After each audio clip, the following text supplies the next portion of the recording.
ओम शांति। मैं समर्थ आत्मा हूँ। मुझ आत्मा से दिव्य शक्तियाँ फैल रही हैं। मेरा बाबा इस शब्द की स्मृति से मैं सर्व अधिकारों को प्राप्त करने वाली समर्थ आत्मा हूँ। 10/6/2023 के महावाक्य हैं। मीठे बच्चे, अशरीरी बनने की ड्रिल नंबर 1 ड्रिल है। इससे वायुमंडल में सन्नाटा छा जाता है। बाप का डायरेक्शन है, इसी ड्रिल का अभ्यास करो। प्रश्न है, दुनिया के अनेक विघ्नों के बीच में रहते हुए एक रस और खुशी में कौन रह सकते हैं? उत्तर है, जो किसी भी विघ्न की परवाह नहीं करते। तुम्हारे दुश्मन तो अनेक हैं। विघ्न डालेंगे, कलंक लगाएंगे, गाली देंगे, लेकिन याद रहे कि कलंक लगने से ही तुम कलंगीधर बनते हो। कहते हैं श्री कृष्ण ने चौथ का चंद्रमा देखा, इसलिए उस पर कलंक लगे। लेकिन अभी तुम बच्चों पर बहुत कलंक लगते हैं। अंत में तुम कहेंगे, हे भारतवासियों, देखो तुमने बहुत कलंक लगाए और अब हम कलंगीधर बनते हैं। ओम शांति। बच्चों प्रति शिव बाबा का फरमान है। शिव बाबा कहते, मैं ड्रिल टीचर हूँ ना। कहते हैं अशरीरी भाव, स्वधर्म में टिक जाओ। बच्चे मन मना भाव, माँ में कम याद करो। यह तो जानते हो अब अति धर्म की ग्लानि है। गीता में यदा यदा ही धर्मस्य, यह श्लोक तो हम जन्म जन्मांतर गाते आए। जब से भक्ति मार्ग शुरू हुआ, गीता का पाठ करते आए, शिव बाबा की पूजा करते आए। वही शिव बाबा अब कहते हैं, माँ में कम याद करो। तुम पर माया, फिर से माया का परछाया पड़ गया। अब मैं आया हूँ माया पर जीत पहनाने के लिए, इसलिए मन मना भाव, क्योंकि तुमको वापस जाना है मेरे परम धाम में। अगर श्री कृष्ण होता तो कहते मध्या जीत भाव। श्री कृष्ण को कृष्णपुरी में याद करो। ज्ञान का दाता कोई श्री कृष्ण नहीं है, वह तो है शिव। शिव की ही पूजा होती है, उनको परमात्मा कहा जाता। तो हम आत्माओं को वहाँ जाना है, इसलिए बाबा ड्रिल सिखलाते हैं। यह है नंबर 1 ड्रिल, मन मना भाव, अशरीरी भाव। तुम सब ब्राह्मण उनको याद करेंगे। अगर कोई शूद्र यहाँ और कोई ख्यालात में बैठा होगा तो वायुमंडल को खराब कर देगा। उस एक को जब सभी याद करेंगे तो सन्नाटा छा जाएगा। जैसे कोई मरता है तो सन्नाटा हो जाता। आत्मा के अशरीरी होने का प्रभाव पड़ता है। तो अब बाबा कहते, तुम सब आत्माओं को वापस ले जाऊंगा। काल तो एक आत्मा को ले जाता, मैं तो कालों का काल हूँ। मैं सबको लेने आया हूँ और मैं आता हूँ साधारण ब्रह्मातन में। मैं मनुष्य सृष्टि का बीज रूप हूँ। मैंने ही गीता सुनाई थी, देखो तुम्हारे पर अब कलश रखा है ना।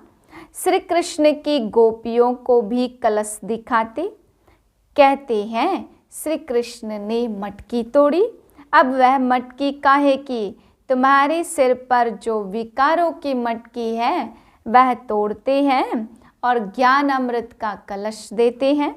बाकी सतयुग में थोड़ी ऐसी कोई बात होती। गोपियाँ तो तुम हो।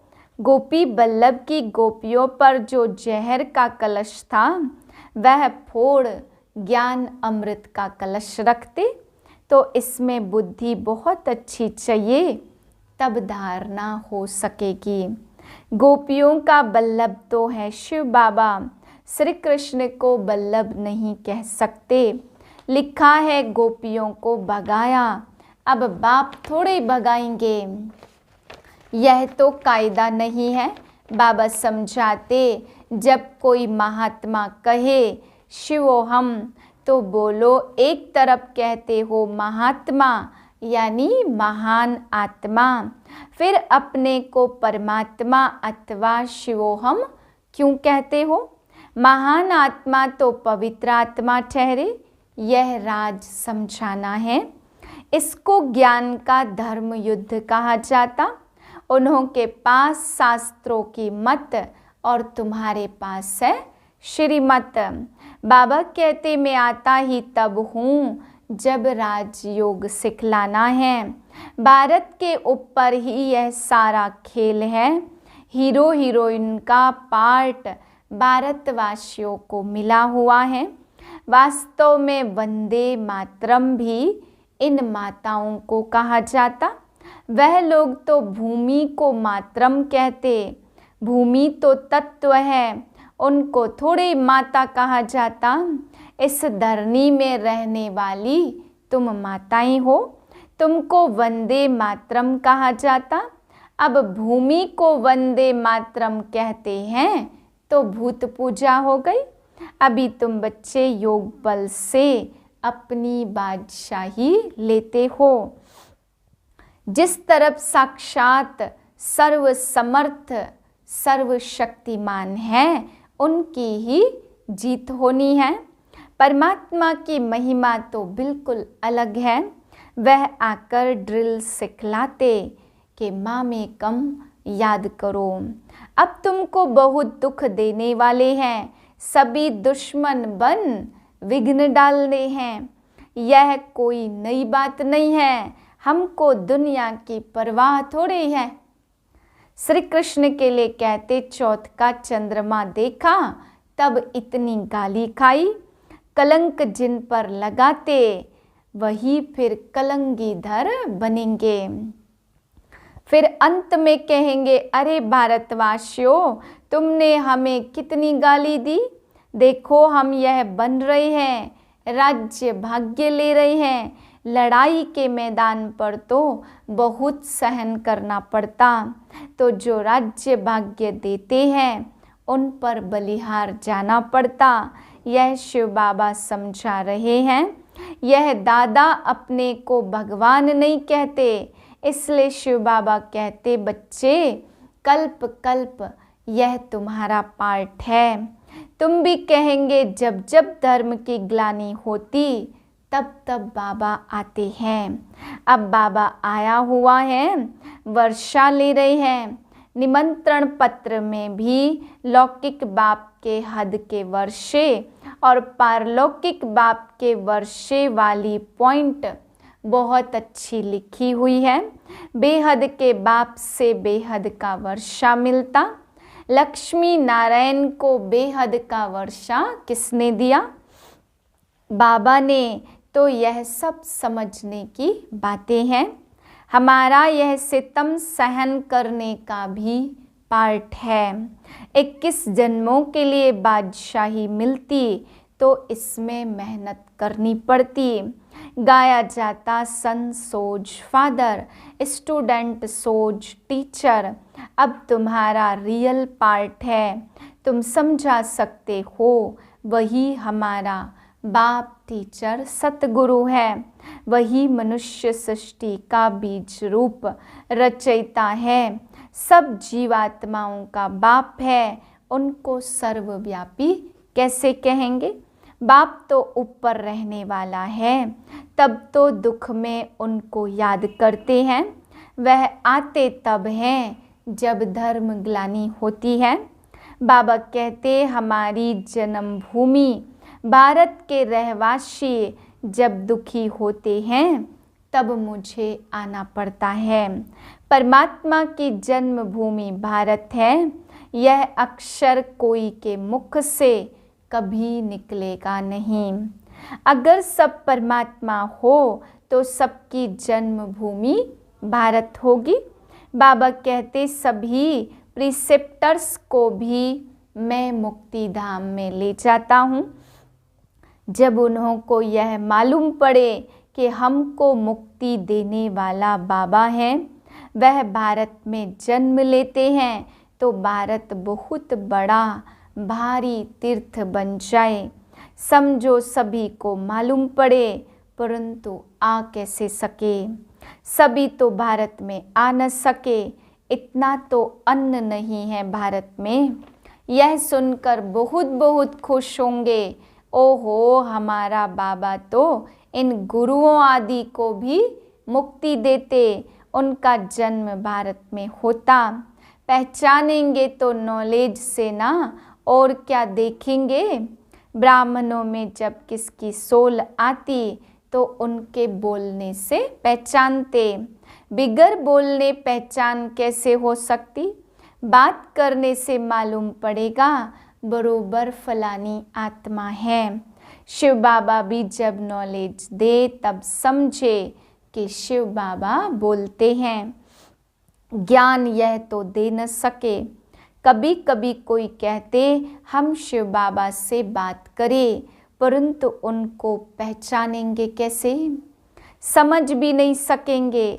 बुद्धि में समझना चाहिए, यह नॉलेज सिवाय बाप के कोई दे नहीं सकता। देखो कहाँ कहाँ बच्चियाँ बिगर देखे तड़प रही हैं शिव बाबा से मिलने। जरूर उनकी ताकत है जो खींचती है, कशिश होती है तो उन्हों को सफ़ेद पोश का साक्षात्कार कराते। इसलिए बाबा कभी हमारी ड्रेस बदलने नहीं देते। तो उनकी नॉलेज से मालूम पड़ता बच्चों को भिन्न भिन्न प्रकार के साक्षात्कार भी होते, परंतु उनसे क्या फ़ायदा। तुम्हारा काम नॉलेज से है, यह नॉलेज कोई भी दे न सके। तो यह सारा गुप्त पाठ है। कहते हैं मैं आत्मा का रूप धारण कर इसमें प्रवेश हो जाता हूँ। तो यह सारा गुप्त पाठ हुआ ना। कहते हैं मैं आत्मा का रूप धारण कर इसमें प्रवेश करता हूँ। बाबा देखो कितनी कमाल करते, कहते हैं मुझे अपना वारिश बनाओ, मैं तुम्हारी इतनी सेवा करूँगा जो तुम्हारा बच्चा भी कभी नहीं कर सकेगा। मैं तुमको 21 जन्म के लिए राज्य भाग्य दूंगा, फिर भी अगर वारिश न बनावे तो तकदीर कहा जाता। तुम बच्चियां जानती हो हम शिव बाबा से वर्षा लेने के लिए यहाँ आए हैं। शिव बाबा को और वैकुंठ को तुम सिवाय दिव्य दृष्टि के देख न सको। ज्ञान तो बिल्कुल क्लियर मिल रहा है। हमको बाबा राजयोग सिखलाते। ऊंचते ऊंच वर्षा है वैकुंठ की बादशाही। सो तो पढ़ाई से मिलती, हम नर से नारायण बनते हैं। यह राजयोग सिखलाते ही अंत में है, तब तो फिर सतयुग में राजा रानी बनेंगे। यह मूसलों की लड़ाई प्रसिद्ध है। उस समय तो और कोई धर्म था ही नहीं, वे सब कहाँ गए, विनाश हुआ। बिल्कुल सहज बात है। ट्रेन में तो तुम बच्चे बहुत सर्विस कर सकते हो, फिर भी प्रजा तो बन जाएगी ना। गाड़ी का डिब्बा भी तुम्हारी प्रजा बन जाएगी। बैठकर सुनेंगे तो बहुत अच्छा लगेगा। लिटरेचर हाथ में होना चाहिए, साथ में लाडला श्री कृष्ण भी होना चाहिए। अच्छा, मीठे मीठे सिक्के लदे बच्चों प्रति माता पिता बाप दादा का याद प्यार। Good morning. रूहानी बाप की रूहानी बच्चों को नमस्ते। हम रूहानी बच्चों की रूहानी बाप को नमस्ते। धारणा के लिए पहली पॉइंट, 21 जन्म की तकदीर बनाने के लिए शिव बाबा को अपना वारिश बनाना है। हर कर्म से बाप टीचर सतगुरु तीनों का शो करना है। दूसरी पॉइंट, ज्ञान क्लियर मिल रहा है, इसलिए साक्षात्कार की आश नहीं रखनी है। साक्षात सर्वसमर्थ बाप हमारे साथ है, इसलिए विघ्नों से घबराना नहीं है। वरदान है, मेरा बाबा के स्मृति स्वरूप द्वारा समर्थियों का अधिकार प्राप्त करने वाले समर्थ आत्मा भव।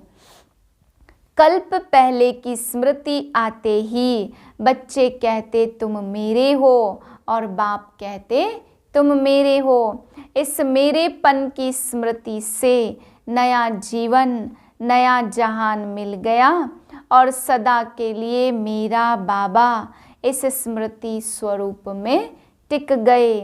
इसी स्मृति के रिटर्न में समर्थी स्वरूप बन गए। जो जितना स्मृति में रहते हैं उतना उन्हें समर्थियों का अधिकार प्राप्त होता। जहाँ स्मृति वहाँ समर्थी, थोड़ी भी विस्मृति तो व्यर्थ।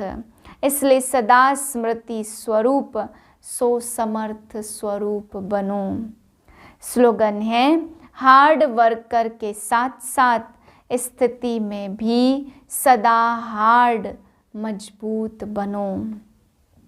मातेश्वरी जी के मधुर महावाक्य, सृष्टि की आदि कैसे होगी।